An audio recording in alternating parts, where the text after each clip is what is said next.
Herkese selam. YouTube kanalıma hoş geldiniz. Bu videomda sizlere tüm püf noktaları ile ekler pasta yapımını anlattım. Detayları kaçırmamak adına videoyu sonuna kadar izlemenizi tavsiye ediyor ve keyifli seyirler diliyorum.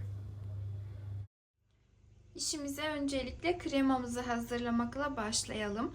Bunun için 200 mililitrelik su bardağı ile toplamda 400 mililitre yani 2 su bardağı kadar sütü uygun bir tencerenin içerisine alalım. Üzerine 1 çay bardağı toz şeker, 1 adet yumurta sarısı, 2 yemek kaşığı nişasta ve 2 yemek kaşığı kadar da un ilavesi yapalım. Ardından pürüzsüz bir kıvam alıncaya kadar çırpıcıyla güzelce çırpalım. Yeterince karıştırdıktan sonra ocağımızı önce yüksek ateşte açalım. Isınmaya başladıktan sonra ocağımızın ayarını orta ateşe getirip kıvam alıncaya kadar pişirmeye devam edelim.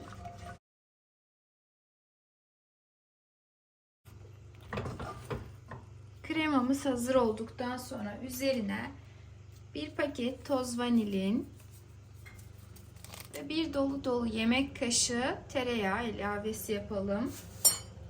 Tereyağımız mutlaka tuzsuz olmalı. Ve tereyağı eriyinceye kadar kısık ateşte karıştırmaya devam edelim. Ve kremamız artık hazır oldu. Son kıvamı bu şekilde olmalı. Şimdi bu tencere sıcak olduğu için burada hiç bekletmeden hemen farklı bir kasenin içerisine alalım.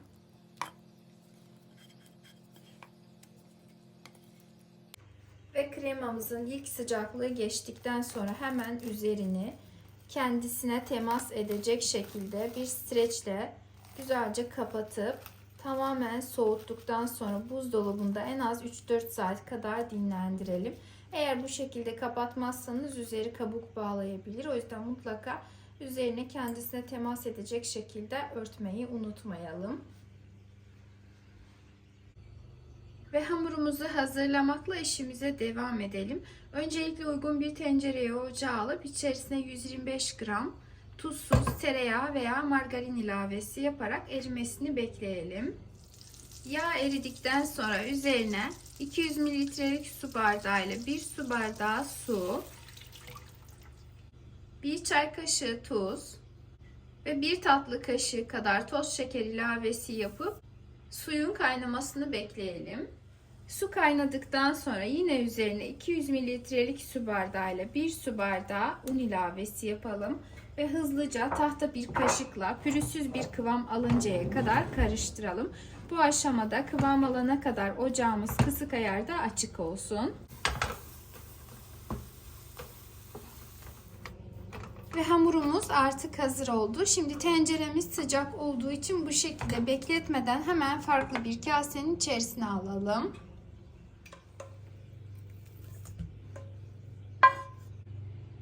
Hamurumuz tamamen soğuduktan sonra üzerine birer birer yumurta kıralım. Ben önceden kırıp hazırladım. Tek tek ekleyerek bu şekilde çırpmaya devam edeceğim. Birinci yumurta karıştıktan sonra hemen peşinden ikinci yumurtamızı ekleyelim. Kıvama göre 3 veya 4 yumurta kullanacağız.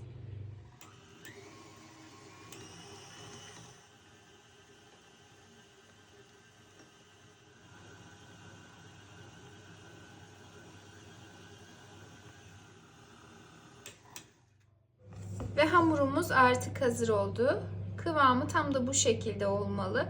İlla ki böyle bir mikserle yani hamur yoğurma makinesiyle karıştırmanıza gerek yok. Tahta bir kaşıkla veya el mikseriyle de bu işlemi kolaylıkla yapabilirsiniz. Şimdi mümkünse tek kullanımlık bir sıkma torbası alalım. Eğer yoksa buzdolabı poşeti de kullanabilirsiniz uç kısmını keserek ve hemen hamurumuzu içerisine alalım.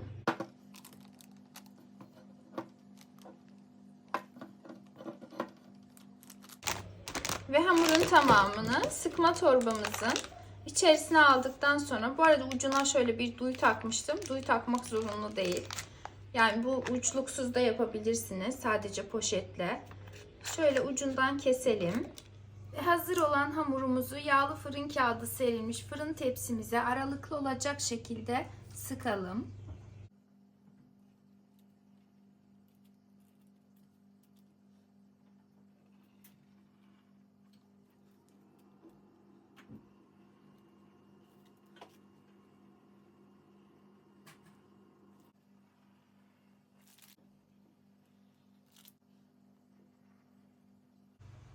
Ve şu hamurumuz artık fırına gitmeye hazırdır.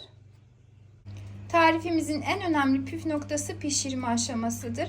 Önceden ısıtılmış 170 derece fırında 20-30 dakika boyunca pişiriyoruz. Fırından fırına pişirme süresi değişebilmektedir. O yüzden tamamen üzerleri kızarmadan kesinlikle fırını kapatmayalım. Ardından tamamen piştikten sonra fırını kapatıyoruz ve 10 dakika fırında hamurlarımızın ılımasını bekleyelim.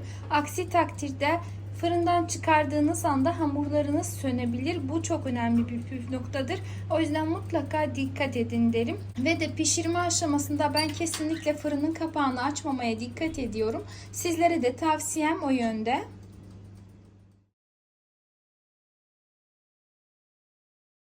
Hamurlarımız soğurken biz geçelim kremamızı hazırlamaya. Kremayı akşamdan hazırlamıştım. Yani pişirmiştim. Buzdolabında dinlendirdim.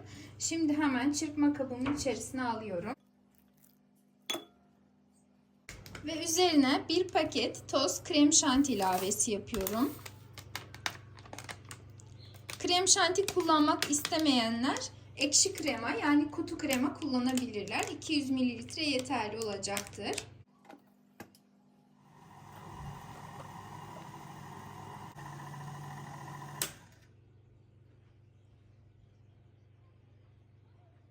Yeteri kadar çırptık. Artık kremamız hazır oldu. Ve hamurlarımız artık tamamen soğumuş. Şimdi içlerini kremayla dolduracağız. Öncelikle hamurlarımızı bir bıçak yardımıyla ikiye keselim.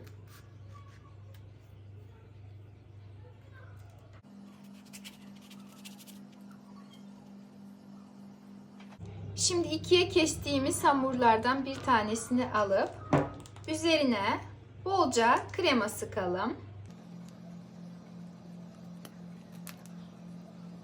İçini kremayla doldurduktan sonra üzerine koyacağımız hamuru önce benmari usulü eritilmiş çikolataya bandıralım. Ve bu şekilde yavaşça kapatalım. Gördüğünüz gibi eklerimiz artık hazır. Geriye kalanlara da aynı işlemleri uygulamaya devam edelim. Şöyle.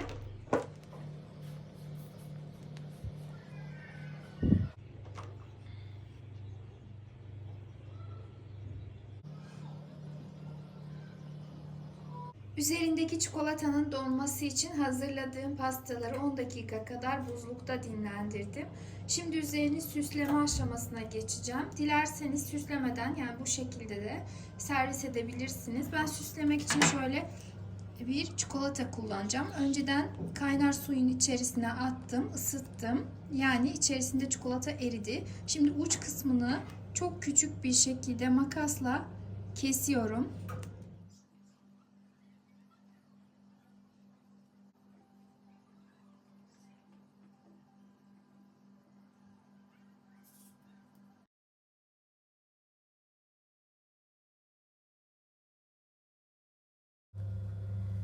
Ve ekler pastalarımız artık servise hazırdır. Sizlerle birlikte bir videolu tarifimin daha sonuna geldik. Eğer beğendiyseniz beğeni bırakabilir, yorum yazabilir ve aşağıdaki paylaş butonuna tıklayarak görmesini istediğiniz arkadaşlarınız ve sevdiklerinizle kolaylıkla paylaşabilirsiniz. Yeni videolu tariflerimden haberdar olmak için ise kanalıma ücretsiz bir şekilde abone olup bildirim zilini tüm olacak şekilde etkinleştirmeniz yeterli olacaktır. Bu arada eğer tarifi denerseniz deneyecek olan herkese fikir olmak amaçlı lütfen deneyimlerinizi yorum kısmında belirtmeyi unutmayın. Yepyeni tariflerde tekrardan sizlerle görüşmek ümidiyle. Kendinize çok çok iyi bakın. Allah'a emanet olun.